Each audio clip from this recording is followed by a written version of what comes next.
नमस्कार। नियमित कार्यक्रम 6 प्रश्नमा यहाँलाई स्वागत छ। म राजीव खत्री। अहिले 3 तहको सरकार भनिन्छ। पहिले विकेन्द्रीकरणको अवधारणा अनुसार निकायहरू थिए, त्यहाँ अख्तियार दिएको मात्रै कुरा हुन्थ्यो, केन्द्रले चाहँदा झिक्न सक्थ्यो। तर अहिले पनि शीर्ष नेताको दिमागमा चाहिँ सबै प्रदेश र स्थानीय सरकारहरू मैले अख्तियारी दिएका सरकारहरू हुन् भन्ने शैलीबाट उहाँका वक्तव्यहरू आएको देखिन्छ र उहाँहरूले बेला बखत भन्ने शैलीले पनि यी कुराहरू अभिव्यक्त हुन्छन्। कर्णाली प्रदेशमा मुख्यमन्त्रीका आकांक्षी नेता एमलाल कणेलको नेतृत्वमा 18 जना सांसदले आफ्नै पार्टीका मुख्यमन्त्री विरुद्ध अविश्वासको प्रस्ताव पेश गरेपछि आन्तरिक कलहसँगै नेतृत्वको संघीयताप्रतिको दृष्टिकोणमा पनि प्रश्न उब्जिएको छ। आज हामी यसै सेरोफेरोमा रहेर कुराकानी गर्दैछौँ। हामीसँग हुनुहुन्छ कर्णाली प्रदेशका सांसद धर्मराज रेग्मी। धर्मजी, यहाँलाई स्वागत छ। धेरै धन्यवाद। नमस्कार। हजुर, आराम हुनुहुन्छ? ठिक छु राजीवजी। हजुर, अब यो मुख्यमन्त्री विरुद्धको अविश्वासको प्रस्ताव कहाँ पुग्यो अहिलेसम्म? राजीवजी, संसदीय दलमा हामीले 25 गते चाहिँ संसदीय दलको नेता उप चाहिँ अविश्वासको प्रस्ताव दर्ता गरेका थियौँ। 18 जना मान्यजीहरूले, 18 जना सांसदले। नेकपाको 32 सदस्यीय संसदीय दल छ, त्यो मध्ये 18 जनाले चाहिँ हस्ताक्षर गरेका थियौँ।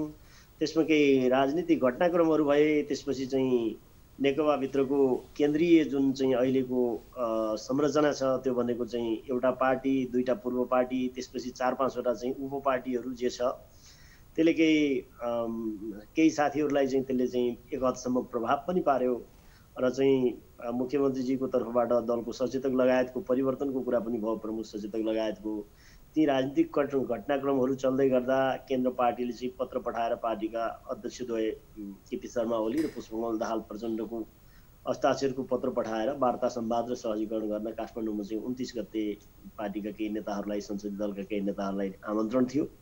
त्यो क्रममा वार्ताका विभिन्न श्रृङ्खलाहरू चाहिँ चलिरहेका छन् र अहिले समस्याको समाधान कसरी हुन्छ, नेकपाभित्र अहिले सङ्घीयताको बारेमा तपाईँले अघि ब्याकग्राउन्डमा भने जस्तै हाम्रो बुझाइ के हो, संविधानले, नेकपाको अन्तरिम विधानले र पार्टीको संसदीय दलको विधानले हामीलाई दिएको प्रदेश सभाको सदस्यको रूपमा अधिकार क्षेत्र कति हो लगायतका विषयमा हामी पार्टीका शीर्ष नेताहरूसँग अहिले एकपक्षीय बहुपक्षीय खुला छलफलहरू भइरहेछन् र त्यही छलफलको चरण चाहिँ काठमाडौँमा चलिरहेछ। ठ्याक्कै बुझ्ने गरी भन्नुपर्दा अहिले मुख्यमन्त्री विरुद्धको जुन अविश्वासको प्रस्ताव राखिएको थियो त्यो फिर्ता भएको अवस्था चाहिँ होइन, होइन त? अविश्वासको प्रस्तावले 27 गते 1 बजे बैठक तोकिएको थियो। त्योभन्दा अगाडि दलको नेताले चाहिँ प्रमुख सचेतक लगायतलाई चाहिँ विधि विपरीत उहाँले चाहिँ बर्खास्त गर्नुभयो र केहीलाई नियुक्ति गर्नुभयो। त्यो प्रस्ताव बैठक स्थगित भएको छ।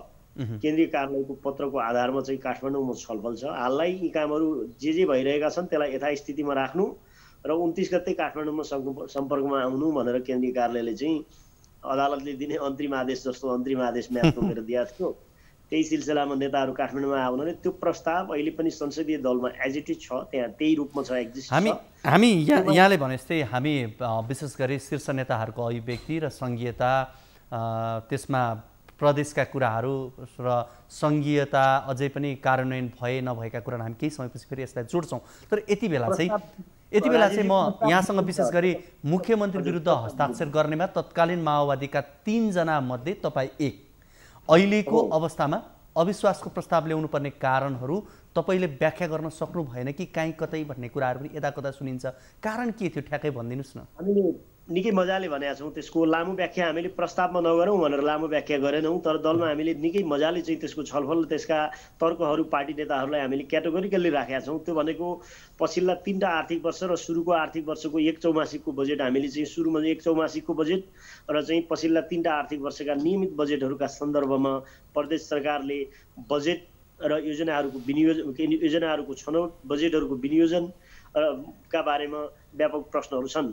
संसदले गत वर्ष प्रदेश सरकारको बजेटलाई चाहिँ संशोधन गर्यो। पहिलोपटक इतिहासमा हेर्नुहोस्, यो पश्चिमा प्रजातन्त्र मान्ने, सबैले संविधानवाद मान्ने, वेस्टमिनिस्टर सिस्टम मान्ने देशमा यदि सरकारको बजेट परिवर्तन भयो भने सरकार चाहिँ ढल्ने स्थिति हुन्छ, सरकार गएको मानिन्छ। अर्थमन्त्री त त्यति बेलै गइहाल्छ। तर हामीले चाहिँ संसदीय दलका सदस्यहरूले हामीले चाहिँ सुझबुझपूर्ण निर्णय गरेर सरकारले संसदमा पेश गरेको बजेटमा सामान्यतया कमा र फुल स्टप पनि परिवर्तन हुँदैन, विनियोजन विधेयकमा तर विनियोजन विधेयकमा गत वर्ष 76-77 मा कर्णाली प्रदेश सभाले 5 वटा बुँदाहरूमा चाहिँ संशोधन गरेर विनियोजन विधेयकको अङ्ग हुने गरेर बजेट चाहिँ करेक्सन गरिदियो। त्यो बेला चाहिँ डेमोक्रेटिक चाहिँ तपाईँको सिस्टममा सरकार त्यही बेला गएको थियो। सरकार हामीले प्रदेश सभाका सदस्यहरूको सुझबुझपूर्ण तरिकाले हामीले सरकार बचाएको हो, राजनीतिक स्थिरता रहोस् भन्ने हिसाबले। त्यो 5 वटा बुँदामा भएको संशोधनपछि ती 5 वटा बुँदाहरूको कार्यान्वयन सरकारको तर्फबाट भएन। त्यसमा चालु खर्चलाई चाहिँ नियन्त्रण गर्ने र पुँजीगत खर्च बढाउने थियो। नेता विशेषका क्षेत्रमा बजेट चाहिँ असन्तुलन पैदा हुने गरी बजेट थियो। 60% भन्दा बढी बजेटहरू नेताहरूको क्षेत्रमा मात्रै थियो। सन्तुलित विकासको मुद्दा हामीले संघीयतामा र कर्णालीमा सन्तुलित विकास हुनुपर्छ भन्ने मुद्दा उठायौँ। आर्थिक रूपमा भन्नुभयो भने मन्त्रालयहरूले म्यासिभली ठुलो सङ्ख्यामा अर्बौं सङ्ख्यामा चाहिँ आर्थिक वर्षको अन्तिममा चाहिँ मन्त्रालयले चाहिँ रकमहरूको चाहिँ रकमान्तर गरेको छ हरेक वर्ष। यो आर्थिक वर्षमा पनि हेर्नुभयो भने असार मसान्तको अन्तिम एक हप्तामा मुख्यमन्त्री स्वरोजगारका नाममा 50 करोडभन्दा बढी पैसाहरू रिलिज भएको छ। एक हप्तामा कर्णाली जस्तो ठाउँमा त्यो एक हप्तामा खर्च हुँदैन, दुरुपयोग हुन्छ भन्ने थाहा पाउँदै कृषि र पशुपालनका लगायतका चाहिँ सयौं अनुदानहरूमा चाहिँ प्रश्नहरू छन्। अनुदानहरू चाहिँ मान्छेहरू हेरेर चाहिँ सेतो कागजमा अनुदानहरू चाहिँ वितरण गरिएको छ, त्यसमा प्रश्नहरू छन्। अर्थात् मैले समग्रमा के भन्दा सरकारलाई चाहिँ आर्थिक अनुशासन र वित्तीय अनुशासनका क्षेत्रमा सरकारमाथि गम्भीर प्रश्नहरू छन्। धर्मजी यहाँले जसरी भन्नुभयो र बजेट अधिवेशनमा हेर्ने हो भने आफ्नै पार्टीभित्रबाट उहाँले सहयोग नपाएको विगतका कुराहरू पनि छन्, तर पछि नेपाल पक्षधर सांसदहरूले उहाँलाई साथ दिएका कारणले गर्दा बजेट अधिवेशनमा उहाँले केही राहत महसुस गर्नुभयो भनेर भनियो।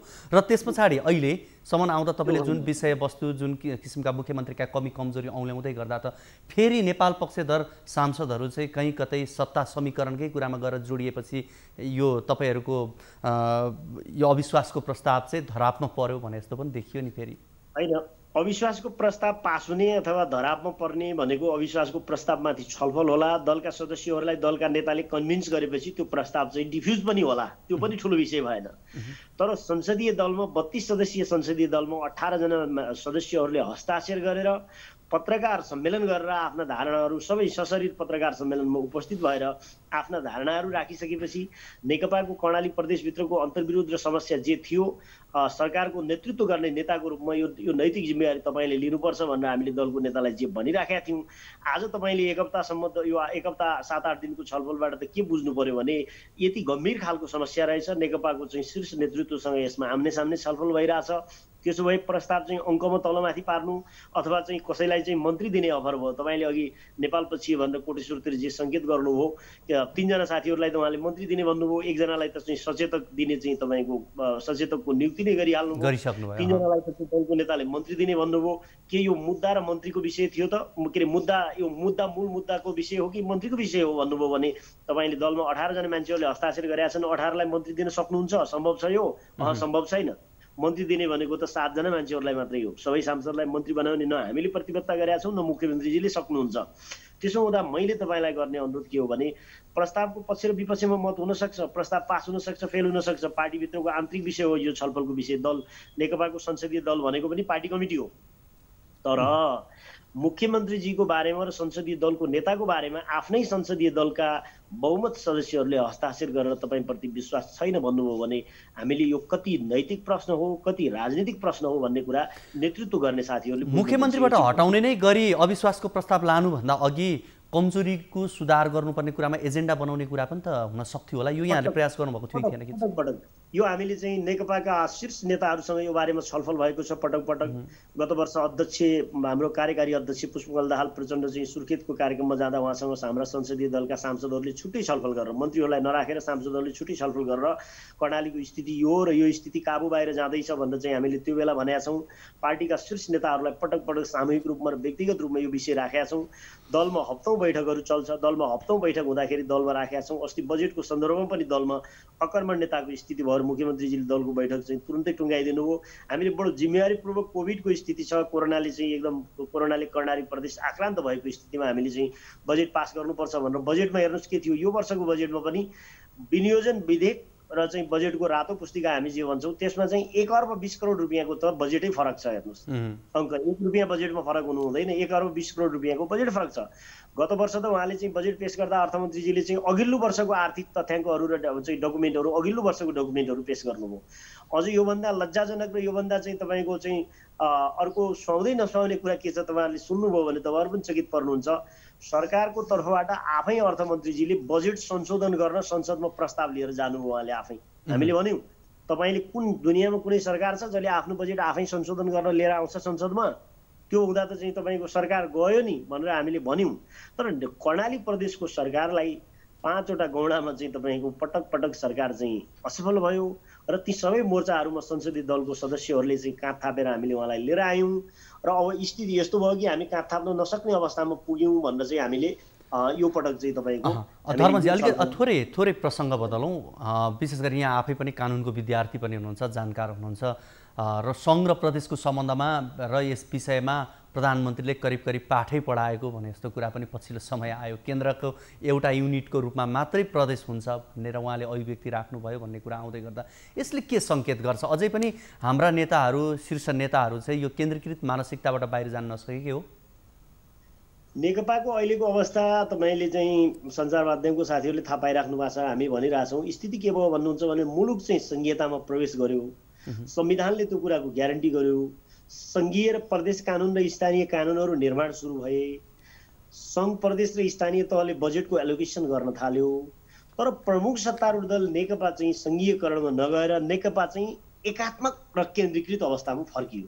त्यो भनेको नेकपाका प्रदेश कमिटीहरू काम गर्न नसक्ने भए, नेकपाका स्थानीय कमिटीहरू काम गर्न नसक्ने भए, नेकपाको केन्द्रीय कमिटी काम गर्न नसक्ने भयो। स्थायी समिति र सचिवालय पनि पार्टीका शीर्ष नेताहरूको बिचमा कुरा मिलिसक्यो भने त्यसलाई अनुमोदन गर्ने निकायका रूपमा चाहिँ मात्रै काम गर्ने भयो। त्यो हुँदा के भयो भने प्रमुख सत्तारूढ दलले चाहिँ सङ्घीयकरणमा जानु पर्थ्यो, पार्टीका प्रदेश संरचनाहरूलाई बलिया बनाउनु पर्थ्यो, पार्टीको चाहिँ सेन्ट्रल कमिटीलाई काम प्रभावकारी बनाउन दिनु पर्थ्यो र व्यक्तिको अधिकार कटौती गर्नु पर्थ्यो। तर ठिक उल्टो के भयो भने देश चाहिँ सङ्घीयकरणमा जाने, नेकपा चाहिँ शक्तिको केन्द्रीकरण हुने, जिल्ला कमिटी सदस्यहरू पार्टीका 2 जना अध्यक्षले टुङ्गाउनु पर्ने, यति साना नियुक्तिहरू सबै पार्टीका शीर्ष नेताहरूले टुङ्गाउनु पर्ने। यो 8 लाख पार्टी सदस्य भएको चाहिँ पार्टी नेकपा अहिले भक्तजनहरूको पार्टी भयो। हेर्नुहोस्, यसमा फरक मत राख्ने हिम्मत कसैले गर्दैन। भक्तजनहरू भएपछि के हुन्छ भने कार्यकर्ता भयो भने फरक मत राख्छ, नेता भयो भने फरक मत राख्छ।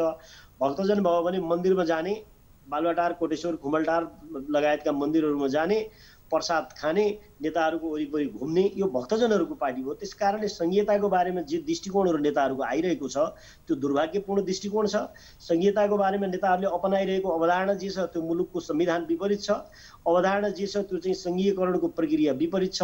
तर चाहिँ के छ भने हामी पनि भक्तजनहरूसँग हेर्नुहोस्, जे जति प्रसाद मिल्छ प्रसाद खाएर नेताहरूलाई चाहिँ भेटी चढाएर तस्बिर खिचेर हिँड्छौँ हामी पनि। त्यस कारणले यदि नेकपाको कार्यकर्ताहरूले, नेकपाको सांसदहरूले, नेकपाको केन्द्रीय सदस्य र स्थायी समितिका सदस्यहरूले यो विषयमा जमेर प्रतिवाद गरेनन् भने ठिक उल्टो बाटोमा राज्य चाहिँ सङ्घीयकरणमा जाने, नेकपा केन्द्रीकरणमा गयो भने प्रमुख सत्तारूढ दल केन्द्रीकरणमा गइसकेपछि व्यवस्था दुर्घटनामा जान्छ भन्ने हाम्रो चिन्ता हो राजीवजी। अब यो मुख्य 3वटै पार्टीको विशेष गरी हेर्ने हो भने संविधानप्रतिको प्रतिबद्ध नभएपछि यो संविधानको अपनत्व कसले लिने भन्ने यो प्रश्न चाहिँ अहम बन्दै आएको छ। अब पूर्व राजा ज्ञानेन्द्र शाहले लिने कि राप्रपा नेपालले लिने, राप्रपाले लिने कि अरू कुनै दलले लिने कि जो अहिले सत्ताभन्दा बाहिर छन्, कसले लिने यो चाहिँ अब अपनत्व? यो परिवर्तनका शक्तिहरू खास गरी चाहिँ प्रमुख सत्तारूढ दल नेकपाले लिने, नेपाली काङ्ग्रेसले लिने। किनभने हामीले संविधानमा चाहिँ तपाईँको अघिल्लो पटक संविधान सभाभित्रको शक्ति सन्तुलनको आधारमा यो संविधान हामीले जारी गरेका हौँ। यो कम्युनिस्ट व्यवस्था होइन। कम्युनिस्ट पार्टीले संसदीय व्यवस्थामा कम्युनिस्ट पार्टीको चुनाव चिन्हमा परिवर्तनका एजेन्डा लिएर चुनाव जित्या हो। केही मान्छेहरूलाई यो कम्युनिस्ट पार्टी हो, कम्युनिस्ट व्यवस्था हो कि भन्ने भ्रम छ। यो कम्युनिस्ट व्यवस्था होइन।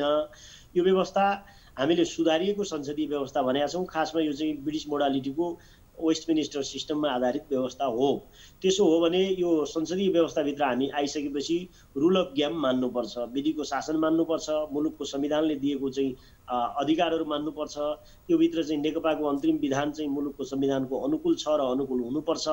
त्यस कारणले समस्या नेकपाभित्र के भयो भने हामी दलीय प्रणालीमा, संसदीय प्रणालीमा आयौँ, तर हामीमा एक खालको अकर्मण नेता छ। हामी इमान्दारीपूर्वक यो प्रणालीमा आयौँ भनेर पनि भन्न सकेका छैनौँ। नेताहरूले त्यो हिम्मत गरेका छैनन्, गर्नुभएको छैन।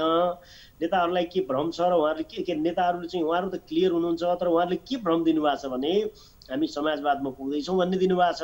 तर हाम्रो यात्रा त के छ भन्दाखेरि यो भएको परिवर्तनको हामीले स्वामित्व नलिने हो भने तपाईँले अघि भने जस्तो यसको स्वामित्व कसले लिने हो भने प्रमुख सत्तारूढ दल नेकपाले लिने हो। नेकपाले स्वामित्व लिन सकेन भने व्यवस्था जोखिममा पर्छ।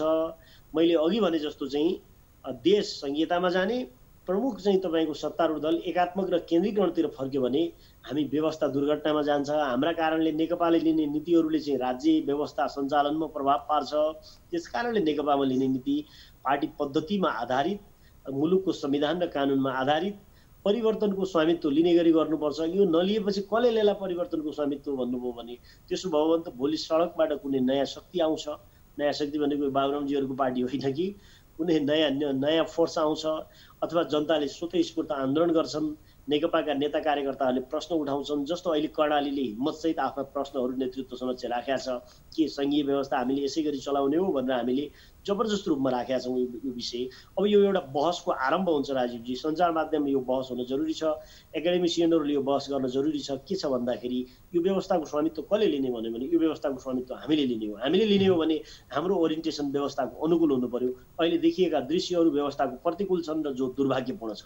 मुख्यमन्त्रीको लाइनअपको हिसाबले हेर्ने हो भने यहाँ करिब करिब त्यही लाइनअपमा नजिकको मान्छे, यहाँ नै उहाँप्रति अविश्वासको प्रस्तावमा हस्ताक्षर गर्ने पात्रमध्येको एक हुनुहुन्छ। अर्कोतर्फ हेर्ने हो भने यति साहसिक तरिकाले करिब करिब तपाईँले यो बोल्ने हिम्मत यहाँ राखिरहनु भएको छ पार्टीप्रति, पार्टीले गरेका कामप्रति। तर यति हुँदै गर्दा पनि अब लगाम त कहीँ न कहीँ बालुवाटार र खुमलटारमै देखे जस्तो अवस्था त बनिरहेको छ। यसले अबको बाटो चाहिँ के हुन्छ, कसरी अगाडि जाला, यहाँले के देख्नुहुन्छ? पहिले त हेर्नुहोस्, अब माननीय मुख्यमन्त्रीजीलाई व्यक्तिगत रूपमा मेरो अहिले पनि राम्रो सम्बन्ध छ र उहाँलाई केही राजनीतिक मुद्दाहरूमा हामी फरक ठाउँमा छौँ। मैले अहिले भनेको केही राजनीतिक मुद्दाहरूमा हाम्रा बिचमा चाहिँ देखा परेको चाहिँ अन्तर्विरोधहरू खास गरी राजनीतिक मुद्दालाई बुझ्ने सन्दर्भमा र हाम्रो दृष्टिकोणका सन्दर्भमा हो। व्यक्तिगत सम्बन्धमा चाहिँ अहिले पनि म उहाँसँग नजिकै छु। दलको नेताको रूपमा यी सारा जिम्मेवारी उहाँले चाहिँ लिनुपर्छ। प्रदेशमा उहाँप्रति विषय केन्द्रित हुनैपर्छ। यी कतिपय उहाँका कमजोरीहरू छन्, कतिपय उहाँको क्याबिनेटका कमजोरीहरू छन्, तर समग्रमा दलको नेताको रूपमा, उहाँ प्रमुख नेताको रूपमा उहाँको यो जिम्मेदारी हो। तपाईँले भने जस्तो पूर्व समूहका आधारमा म माओवादीबाट निर्वाचित हुँ। अहिले नेकपा एकीकरण भएको छ। नेकपा एकीकरण भइसकेपछि 60-40 को फर्मुलाहरू एक हदसम्म वाम मोर्चा बन्दा र चाहिँ नेकपा एकीकरण हुँदासम्म यो चाहिँ अर्थपूर्ण र स्वाभाविक थियो। तर यो सधैँ 60-40 राख्नुभयो भने त यसको सबभन्दा घाटा चाहिँ हाम्रो माओवादीलाई हुन्छ, साबिकको माओवादीलाई। किनभने माओवादी सबै ठाउँ 40% छ, पूर्व एमाले सबै ठाउँ 60% छ। 40% र 60% को दिवार नभत्काएर यसलाई चाहिँ तपाईँको मिक्स गरेनौँ भने त के हुन्छ भन्नुहुन्छ भने 40%ले त कहिल्यै पनि सत्ताको नेतृत्व लिन सक्दैन। त्यसो हुँदा पूर्व समूहहरूको मान्यता एक हदसम्म चाहिँ वाम मोर्चा बनाउँदा र पार्टी एकीकरण गर्दा स्वाभाविक थियो। अहिले पूर्व समूहको पर्खाल चाहिँ हामीले तोड्नुपर्छ। त्यो तोड्न नसक्दा के हुन्छ भने नेकपाको होर्डिङ बोर्ड चाहिँ एउटा हुन्छ, नेकपाको मूल चाहिँ डिपार्टमेन्टल स्टोर चाहिँ एउटा हुन्छ, तर भित्र आफ्ना आफ्ना पसलहरू चाहिँ चलाएर आफ्ना आफ्ना पसलबाट आफ्ना आफ्ना मान्छेहरूलाई नियुक्ति गर्ने, आफ्ना आफ्ना मान्छेहरूलाई पदीय जिम्मेदारी दिने, यो भयो भने त पोलिटिकल सिन्डिकेट नेकपाभित्र जे हामीले अहिले राजनीतिक सिन्डिकेट बनाउन खोजेका छौँ, यो सिन्डिकेट हामीले तोड्नुपर्छ र त्यो तोड्न कसै न कसैले हिम्मत गर्नुपर्छ। कर्णालीबाट हामी यो कुरा भनिरहेछौँ। तर यो भन्नुको अर्थ हामीले पार्टीभित्र एउटै पार्टी भइसकेपछि तपाईँ कुन समूहमा हुनुहुन्थ्यो, कुन समूहमा लाग्नुहुन्छ, कुन समूहका विचारतिर लाग्नुहुन्छ र समूह कसरी भत्काउनुहुन्छ भन्ने कुरा चाहिँ मूल मुद्दा हो। त्यस कारणले यो समूह भत्काउने हामीले प्रयत्न गऱ्यौँ, पूर्व समूहको मान्यता भत्काउने प्रयत्न गऱ्यौँ हामीले। तर यो अभियान देशैभरि चलाउनुपर्छ र पूर्व समूहको मान्यताबाट तत्त कमिटीका साथीहरूले चाहिँ सामूहिक प्रयत्न गर्नुपर्छ, नेकपा बनाउने प्रयत्न। अहिलेको प्रयास चाहिँ नेकपाभित्र माओवादी र एमाले जिउँदै राख्ने हो भने यो पार्टी एकता हुँदैन। हेर्नुहोस् राजीवजी, यो सम्पन्न हुँदैन। नेकपाभित्र माओवादी र एमालेलाई चाहिँ विघटन गर्ने हो भने सैद्धान्तिक र कानुनी रूपमा विघटन भइसकेका छ। प्र्याक्टिकल रूपमा यी दुईटा पार्टी र अरू उपसमूहहरू जिउँदैछन्। यसलाई विघटन गर्नुभयो भने नेकपा रहन्छ। अन्यथा पार्टीभित्र चाहिँ साबिकको माओवादी र साबिकको एमाले चाहिँ विघटन नगरेर तपाईँले पार्टी चलाउनु भयो भने नेकपा भन्ने पार्टी रहँदैन। नेकपा भन्ने पार्टी नरहने हो भनेपछि यसले अहिलेको मौजुदा व्यवस्थामाथि पनि प्रश्नहरू उठ्छन्। यसको स्वामित्व कसले लिने, यही गम्भीर अवस्थाको चाहिँ विचार गरेर हामीले जनताका प्रतिनिधिका रूपमा, जनप्रतिनिधिमूलक संस्थाका सदस्यका रूपमा हामीले जनतासँग निश्चित वाचा गरेर पार्टीको घोषणापत्रमा आछौँ। सकेपछि हामी आफू यो पार्टी सुधार गर्छौँ, तर देशभरि यो पार्टी सुधार गर्न हाम्रो बलबुताले भ्याउँदैन। हामी भइरहेका ठाउँमा यो पार्टी र यसले लिएका विचारहरू सुधार गरौँ भनेर हामीले यो छलफल गरिरहेछौँ। केन्द्रले संयोजन गरिरहेछ। अब कसरी जाला तपाईँले भनेको केन्द्रले गरिरहेको संयोजनको आधारमा केही सहजीकरण चाहिँ हुन्छ र मुद्दामा जहाँ उठान भएको थियो सुर्खेतमा संसदीय दलमा त्यहीँ गएर यो मुद्दाको चाहिँ बैठान हुन्छ। हस्, यहाँको यो महत्त्वपूर्ण समय र संवादको लागि यहाँलाई धेरै धेरै धन्यवाद। मेरो यो विचार आफ्नो अवसर दिनुभयो त्यसको लागि तपाईँलाई धेरै धन्यवाद। तपाईँ मार्फत सबै श्रोता दर्शकलाई मेरो तर्फबाट धेरै धन्यवाद। दर्शकवृन्द, आज हामीले कुराकानी गऱ्यौँ कर्णाली प्रदेशका सांसद धर्मराज रेग्मीसँग आजको कार्यक्रमको निर्धारित समय सकिसकेको छ। हवस् त, नमस्ते।